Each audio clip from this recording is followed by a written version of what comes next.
कल्याण पूर्व के भंगार के गोदाम में भीषण आग लग गई। गोदाम में बड़ी मात्रा में प्लास्टिक की बोतलें होने के कारण आग ने और विकराल रूप धारण कर लिया। कल्याण, भिवंडी, उल्लासनगर, अंबरनाथ इलाके से 7 से 8 दमकल गाड़ियां मौके पर पहुंची।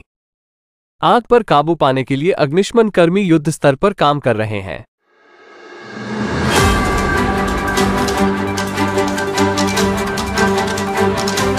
ब्रिगेडला प्रथम कॉल आला अंदाजे रात्री 2च्या सुमारास।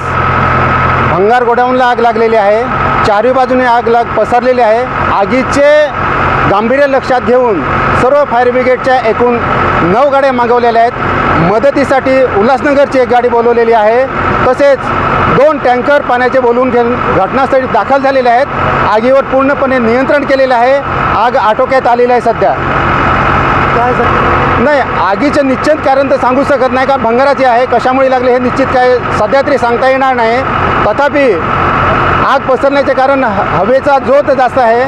हवा पसरली, त्याच्या अनुषंगाने ती आग पसरत गेली।